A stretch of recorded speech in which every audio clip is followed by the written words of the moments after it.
पासवान जी राष्ट्रीय अध्यक्ष नहीं रहे, सदन के नेता नहीं रहे। लोक जनशक्ति पार्टी का जो संविधान है उस संविधान के तहत अब न तो राष्ट्रीय अध्यक्ष रहे न सदन के नेता रहे। उनके कहने और नहीं करने से कुछ नहीं होगा। क्योंकि जिस तरीके से ये पार्टी के नाम का, पार्टी के बैनर का, पार्टी के मंच का ये मिसयूज़ कर रहे हैं, ये गलत है। एलजेपी में विरासत की सियासत अब चुनाव आयोग के दर पर पहुंच गई। दोनों ही गुटों के अपने अपने दावे हैं और इन दावों के आधार पर कोशिश है पार्टी पर अधिकार की। यानी चुनाव आयोग से मिलने पहुंचे चिराग और पशुपति पारस दोनों ही गुट कह रहे हैं कि पार्टी के असली उत्तराधिकारी वही, और इसके पीछे दलील दी जा रही है एलजेपी के संविधान की। वही संविधान जिसकी दुहाई देकर पशुपति पारस पार्टी में अपने गुट के फैसले को सही ठहरा रहे हैं। तो चिराग पासवान पूछ रहे हैं कि एलजेपी से निष्कासित नेता कोई फैसला ले कैसे सकते हैं। इलेक्शन कमीशन को भी बहरहाल हम लोगों ने इस बात की जानकारी हम लोगों ने दे दी है, क्योंकि इन सांसदों के इस गुट ने अपने आप को पार्टी से अलग किया था। तो अब ये लोक जनशक्ति पार्टी के अब ये सांसद नहीं हैं, इंडिपेंडेंट मेंबर ऑफ पार्लियामेंट से। इनकी सदस्यता दल बदल कानून के तहत जो संविधान में संशोधन हुआ था, 91वां संशोधन दल बदल कानून का, उसके तहत इनकी सदस्यता जरूर रहती है, क्योंकि 2/3 की बहुमत से ये लोग अलग हुए हैं। बट आज की तारीख में सदन में ये इंडिपेंडेंट मेंबर ऑफ पार्लियामेंट्स हैं, ना कि लोक जनशक्ति पार्टी के मेंबर ऑफ पार्लियामेंट्स हैं। और यही जानकारी हम लोगों ने इलेक्शन कमीशन को भी रिटर्न में हम लोगों ने दे दी है। पासवान जी राष्ट्रीय अध्यक्ष नहीं रहे, सदन के नेता नहीं रहे। लोक जनशक्ति पार्टी का जो संविधान है उस संविधान के तहत अब न तो राष्ट्रीय अध्यक्ष रहे न सदन के नेता रहे। उनके कहने और नहीं करने से कुछ नहीं होगा।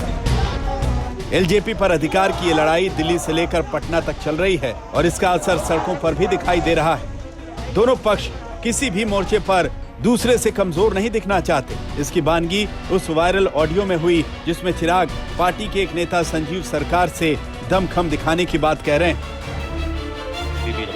बवाल भी किया। ना ऐसा टेंशन नहीं लेना है। नहीं बढ़िया, सब जो होता है चेक ले। सब बहुत बढ़िया हो गया, सब कचरा उचरा सब साफ हो गया। सही बात है। आप बढ़िया हुआ। संजीव लगे रहना, जिस तरीके से अभी सब चल रहा है ना, प्रदर्शन वगैरह। ना इसमें भैया यहाँ की टेंशन आप छोड़िए, यहाँ के टेंशन छोड़िए, आप खाली सिंबल अपना लीजिए। समझे ना, हम यहाँ पे टेक्निकली लीगली सब हम हैंडल कर रहे हैं। बस वहाँ पे मतलब फ्रंट फुट पे ही रहना, पूरा कार्यालय वार्यालय सब। हालांकि ऑडियो सामने आने के बाद खुद एलजेपी नेता संजीव सरकार मीडिया के सामने आए और सफाई भरे अंदाज में कहा कि पार्टी कार्यालय पर हो रहे प्रदर्शन के पीछे चिराग की कोई भूमिका नहीं है, ये कार्यकर्ताओं का स्वाभाविक गुस्सा है। चिराग पासवान हमें कभी ये नहीं कहे कि तुम जो अभी टूट हुई पार्टी में उसके खिलाफ प्रदर्शन करो या कुछ भी करो। हम लोग जो भी कर रहे हैं, मैं लगातार 3 दिन से चिराग पासवान जी के समर्थन में प्रदर्शन कर रहा हूं, इसलिए कि गैर तरीके से कुछ लोग पार्टी पे कब्जा करना चाहते हैं। तो हम लोग के आक्रोश इस बात को लेकर है कि हम लोग ने 14 वर्षों से लोक जनशक्ति पार्टी का झंडा उठाया है। कई बार छात्र आंदोलन में हमने जेल जाने का काम किया है। अब कुछ लोग पार्टी को तोड़ना चाहते हैं गैर कानूनी तरह से, जो संविधान उनको आदेश नहीं देता है। तो इसके लेकर हम लोग में छात्र नौजवानों में जो पार्टी से 14 वर्षों से जुड़े हुए हैं।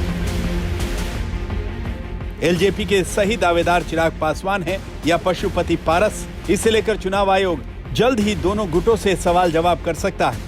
हालांकि चिराग का दावा है कि वो पार्टी पर अपने अधिकार के लिए हर लड़ाई लड़ने को तैयार है।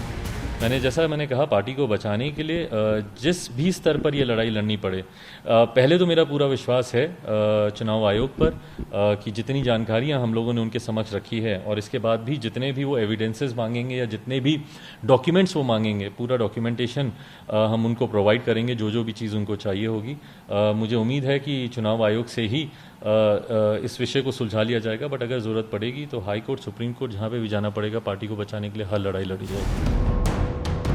परिवार के भीतर से शुरू हुई खींचतान अब आर पार की लड़ाई तक पहुंच गई है। ऐसे में दोनों पक्षों को अब चुनाव आयोग के फैसले का इंतजार करना होगा। पटना से सुजीत कुमार झा और रोहित सिंह के साथ आज तक ब्यूरो।